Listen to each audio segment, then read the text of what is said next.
Welcome to Stitch Weekly. This week we have two stitches that normally would be used to decrease, but they are being paired together to form a cool decorative stitch that adds texture and interest to your projects. So stay tuned and you'll see how to do them.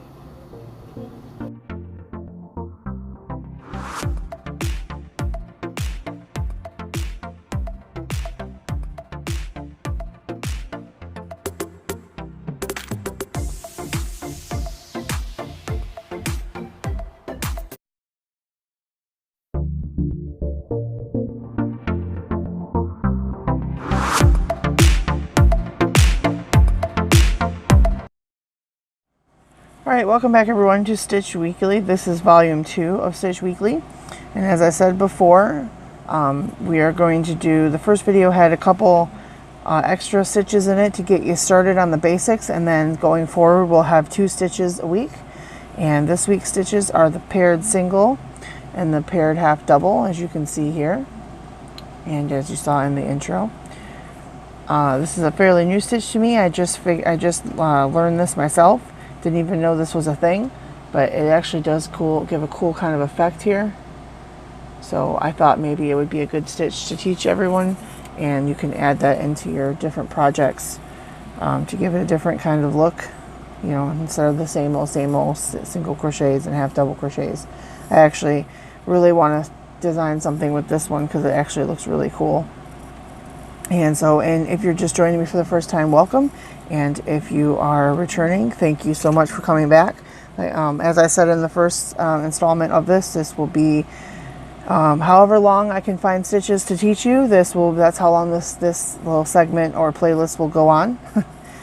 So I hope you're enjoying everything. And if you are, the best way to have me figure that out is for you to hit that like button and leave me comments down below of whether you're enjoying this, if there's a stitch you want me to show you how to do, and just comment down below and let me know.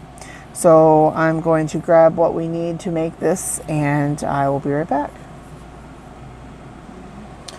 Okay, so we're just making a sample, just like in the other video. We're just doing a sample. Again, this is the sample for both, and I'm going to be using just some scrap yarn from a skein that I have, and just using this color.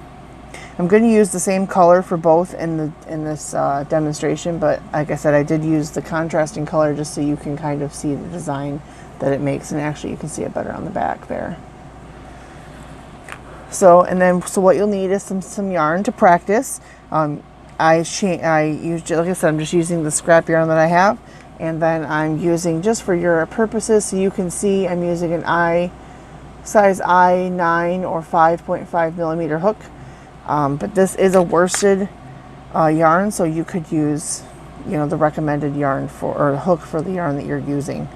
But this, I'm just using a bigger hook. This one I used, I think it was an H or a G. I don't actually remember at this moment. I did not use the one that we're using in the example today, but I just wanted, like I said, I'm using this bigger one so that way you can see better detail. So I've already went ahead and chained 21 for the sample. It just seems to be a good number for these samples so that you can see what we're doing.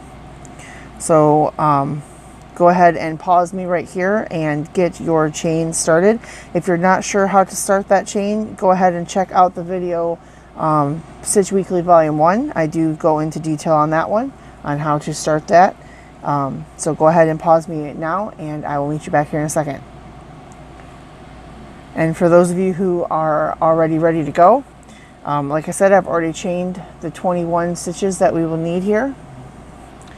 So we're going to put our hook into the loop and get started.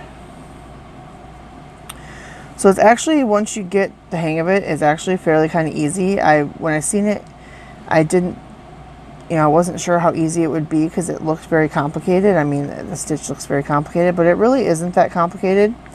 It's all in how you, let me fix my chain here.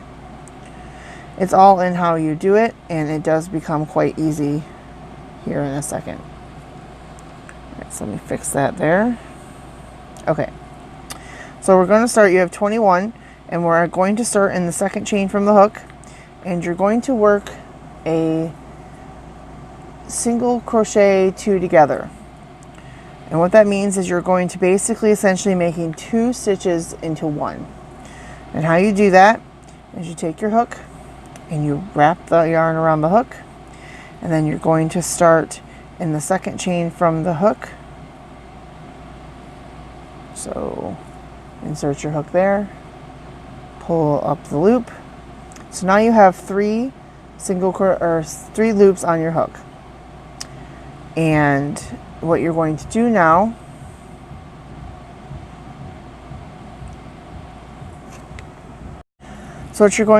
is put your hook in. You're going to put your hook into the second chain from the hook. So that's 1 and 2. Pull through a loop. So now you have 2 loops on your hook. Okay. And then you're going to take your hook and insert it into the very next chain. Pull a loop through. And now you have 3 loops on your hook. And now you're going to pull yarn over and pull all the way through all of those loops. So now you have made 2 stitches into one. It does look kind of bulky there. Alright, so this is where the stitch comes into play. This is where the paired single stitch becomes a thing. So in order to make this work, it took me a lot of trial and error, and this is the most crucial step for the stitch to make it work, because if you just continue doing single crochets 2 together all the way across, that's usually how you use the stitch we use in crochet to decrease. So you would just essentially be making your piece smaller and smaller and smaller until there would be only 1 stitch left. But we want this to be like a stitch, so we want to make it so that it's not decreasing. So what you want to do is stick your hook into the last stitch where you created the stitch as 1. So it's actually this hole right here. So here's the stitch, the top of the stitch here. This is where we want to put our hook. So put your hook in, draw up your loop. Now there's your 2. And now you're going to go into the next chain, draw up your loop. Now you have 3 loops on your hook, and then pull through. So now you have made that first single crochet 2 together and a new single crochet 2 together, and made it 2 stitches instead of essentially 4. And that is how that paired single crochet stitch is made, and it will allow you to not have your project shrink. So we're going to do that again. In order to make the next one, you're going to stick your hook into this loop here, not the next chain, but the loop that you just were in. Pull it up. Now you have 2 here. Put your hook in the next chain, pull up. Now you have 3. And then pull your hook through. So now you have created 3 stitches on your chain. So go ahead and continue all the way down to the last one, and I'll meet you back here in a second. Alright, so we're coming to the end of the chain row, and it will kind of try to curl on you like this. That is okay. Get some more yarn here. Okay, so we're coming down to the end of here, and just like I said, just make sure you're going into that stitch you were just created and not the next one before to start those stitches, because it will be very crucial, because otherwise your project will begin to shrink, because that is normally how in crochet that we decrease. We're actually not wanting to decrease. We're trying to make the decrease work as a stitch for us. So far this is what it should look like. It doesn't look like the pattern, but you can tell on the back it's kind of bumpy. I thought that alternating, making these the way they alternate the bump because of the way you're doing it, it would kind of be cool for maybe like dishcloths. But I haven't tried that yet, but that would be cool. So now we inserted into the last stitch there. So this is what your chain row should look like. So that will focus. There we go. So now this is the next crucial part of this. As you can see in my example, the work seems to want to come in and then fade back out and be more uniform here. Well, that is because I missed a crucial step when I was trying to create this, and I wasn't A lot of times in projects, the turning chain doesn't count for anything. I missed, unfortunately, when I was teaching myself this stitch, I missed that the turning chain was important. And you can see on this side more than the other why that's important. Because if you don't put it in your turning chain, it tends to, like I said, it's used for a shrinking stitch. So it will shrink on you, and you can see it here how it kind of went in, and then I fixed it. I normally in a project I would rip that out and fix it, but because I'm using this as a teaching method, I wanted to show you the mistakes so that you could see not to do it. So this is what it's supposed to look like, pretty uniform. This was me not going into the turning chain. So let me show you what that means. So what you want to do is chain 1, because we're going up to the next row, and turn your work over. So what that means is, if I were to just go into this stitch here and bring on my loop and make the stitch, it's going to eventually cause what you saw here, which is the work will start going in. So what you want to do, so that it will stay uniform, is to put your hook inside that turning chain that you just created to turn. It could be a little tricky at first. And then pull a loop. And now stick your hook into that first spot where you normally would stick your hook to begin the row. And then pull through. You may have to finagle it with your fingers there. Sometimes it works perfect, other times it doesn't. And now you can see that the stitches line up uniform, like this. And now you'll just continue doing like you were on the previous row, making sure that you go into that last, oops, here I'm skipping ahead trying to do the half double. We're doing single crochet right now. So stick the hook in there and make sure that you're using that last stitch as your beginning point so that the stitch will work the way it's supposed to. And then you just, like I said, just keep going across. And like I said, the alternating, because the bumps are on the back side. So see, now we're creating the bumps on that side. I think this would be cool for like a washcloth or scrubby.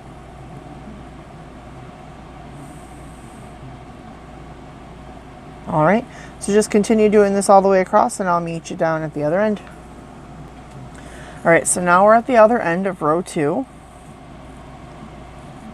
And I wanted to point out again, this is a crucial step. You want to make sure you get that into that last stitch there so that it will turn correctly.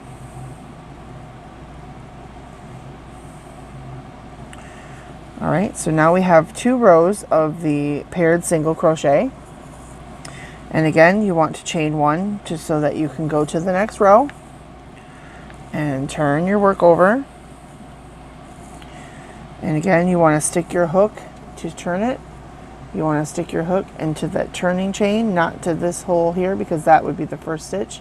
You want that to go into the turning chain because you're essentially kind of working in a backwards motion for this stitch to create it and make it look nice, and then go into that stitch there. Remember, you're going to have to kind of wiggle your hook into that first one there just to make it work. And again, let me do one more stitch so you can see it.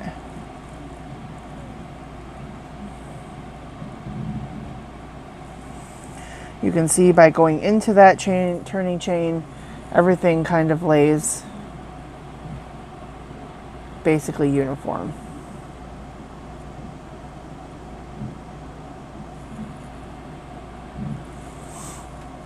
All right, so I'm going to do one more row and I'll have you guys meet me back at the end.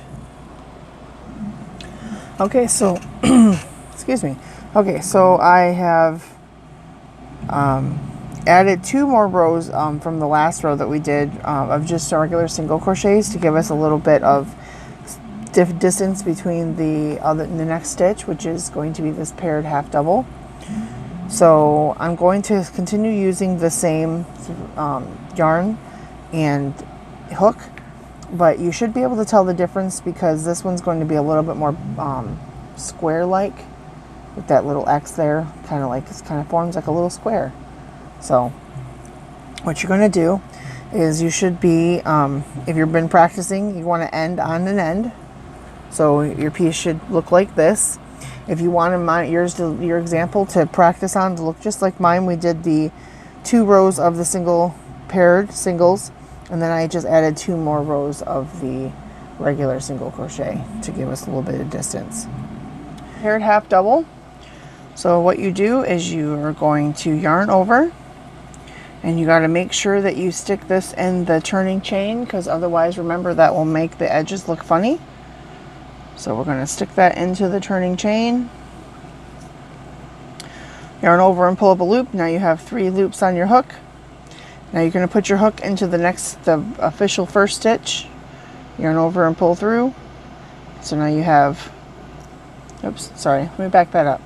You need to yarn over and then put it in the stitch and then pull it through. So now you have 5 loops on your hook. 1, 2, 3, 4, 5.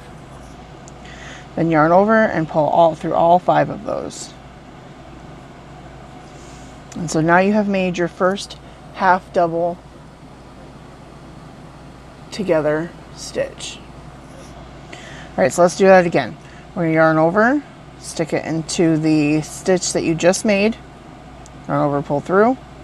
You have 3 loops on your hook, yarn over, put it into the next stitch.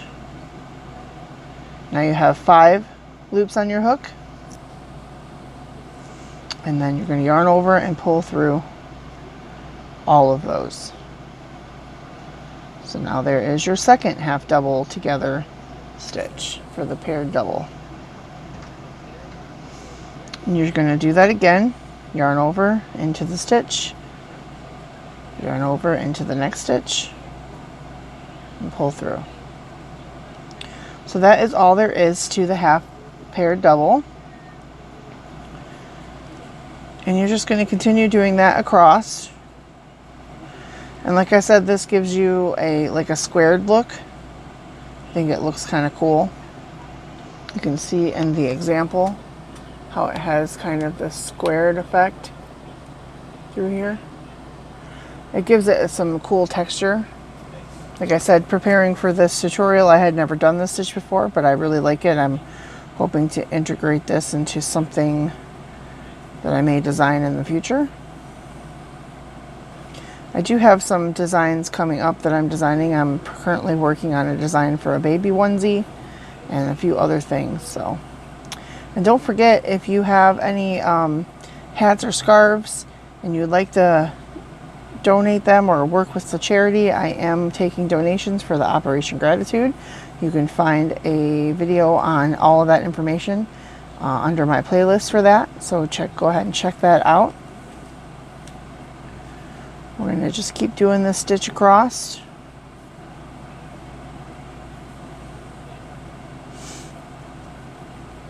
And this one actually, I mean, they both work up pretty fast, but this one actually works up quite fast. And the key is just to remember that you have to start in that the stitch you just finished before you go to the next one.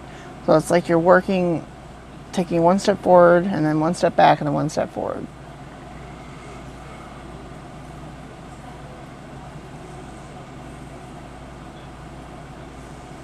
All right, so go ahead and finish up doing your stitches across and I'll meet you back in a second. Okay, so I've made it to the end. And you can see the stitches across there. So just like before, we're going to chain 2 and turn the work over. And then yarn over and stick it into that second bottom turning chain. And then into that first stitch there and then pull through. And that is all there is to this stitch. Like I said, it works up fairly easy and it gives a different texture and interest to your picked projects.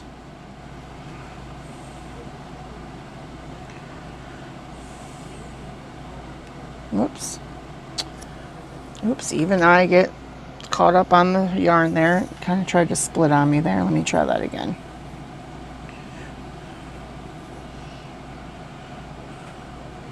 Sometimes I crochet a little too tight, so the yarn likes to play games with me. I have to loosen up my tension just a little bit.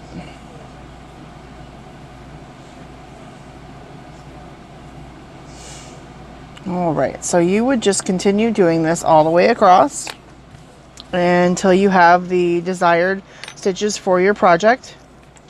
So here again is the example piece. You have the paired single and the paired half double.